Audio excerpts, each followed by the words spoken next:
अपने इलाके से खास वीडियो देखने के लिए सब्सक्राइब कीजिए और नीचे डिस्क्रिप्शन बॉक्स में लिंक क्लिक कीजिए। आज मैं नारायणी ब्लॉक के बघोलन गांव में हूँ।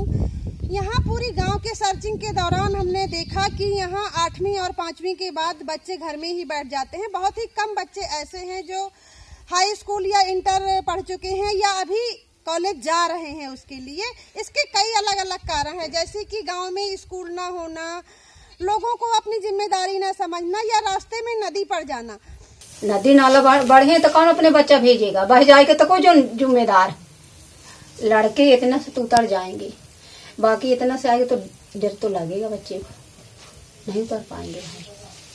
क्या करें, यहाँ गरीब फंस गए तो अब जैसे अब काम धंधे करके वहाँ घर में कुछ था तो बाबा कहीं पढ़ाते लिखाते थे तो पढ़ते थे। अब यहाँ कुछ नहीं है, यहाँ आए तो काम धंधा मजदूरी करने लगे। गरीब है तो क्या करें, कहाँ पढ़ पाए। ये बच्चे नारायणी ब्लॉक के बघोलन गांव के आदिवासी समुदाय से हैं। बघोलन गांव में 400 कोल आदिवासी रहते हैं, जिनकी गिनती सरकारी रिकॉर्ड में अनुसूचित जाति में ही होती है। बघोलन के इन बच्चों के लिए अपना पेट भरना शिक्षा से ज़्यादा ज़रूरी है। तो ये पढ़ाई क्यों नहीं करे आगे? बस इसके बाम मतारी की कमी से नहीं पढ़ेंगे। क्या है बाम मतारी कमी? बस वो जिस तरह के बाप उसी तरह के वो धीरे धीरे नकली डालने लगी, पढ़ाई बंद करा दिया। यही स्थिति तो है ही यहाँ पूरे गांव में। हम आपको बता दें कि आज़ादी के बाद से ही शिक्षा में सुधार के लिए काम शुरू किए गए। इस तरह के प्रयासों की वजह से हम पाते हैं कि शिक्षा का ग्राफ तेजी से ऊपर गया है, पर जनसंख्या के अनुपात से देखें तो अभी भी दलितों का साक्षरता प्रतिशत औरों की अपेक्षा कम है। शिक्षा व्यवस्था में सुधार की वजह से बघोलन जैसे ग्रामीण क्षेत्र में नामांकन तो हुए, लेकिन वो जल्द ही बच्चे विद्यालय से बाहर हो गए। इसका एक मुख्य कारण आर्थिक स्तर भी है, जहाँ छोटे बच्चे पन्नी बीनने से लेकर जंगल से लकड़ी तोड़ने तक का काम करते हैं। ये है कि गरीब क्षेत्र है अपना यहाँ, तो यहाँ मतलब पैसा रुपया नहीं, उतना गरीब है। खेती बाड़ी तो अपन महुआ तेंदू करके खाते पीते हैं अपन, इतने ही काम है हमारा यहाँ।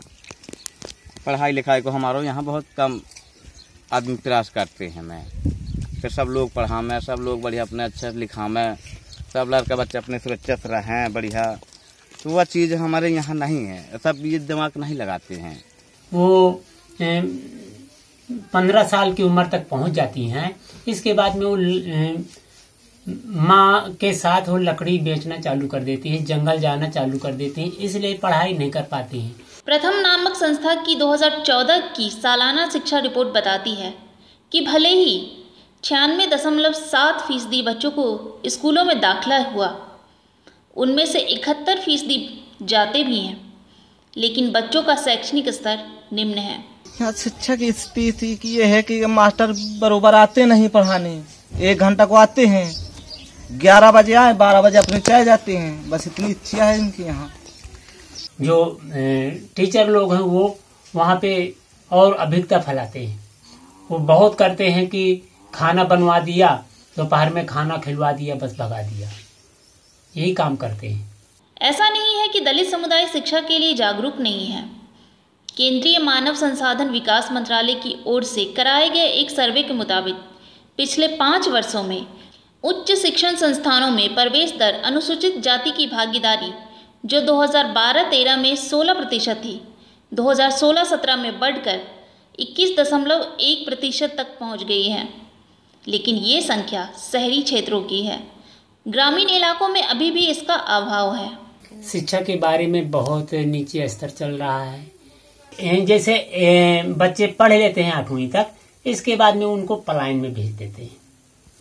पलायन में भेज दिया तो किसी होटल पे काम करते हैं, या किसी के भैंस गाय धोते हैं, या किसानी पे कहीं काम करते हैं वो लोग, और यहाँ आकर के बस यही गुजारा करते हैं। उच्च शिक्षा में प्रवेश लेने वाले छात्रों में भी देखने को मिलता है, वहाँ प्रवेश दर 10% है, पर अनुसूचित जातियों के लिए 5% ही देखने को मिल रहा है। बघोलन में भी बच्चों के न पढ़ने का कारण यहाँ आर्थिक कमजोरी के साथ ही शिक्षा व्यवस्था पर भी सवाल खड़ा करती है। इस मामले को लेकर हमने डीएम से बातचीत करनी चाहिए, लेकिन उन्होंने ऑन कैमरा बातचीत करने से मना किया। कहा कि कार्रवाई करेंगे, लेकिन अब क्या कार्रवाई करते हैं ये करने के बाद ही पता चलेगा।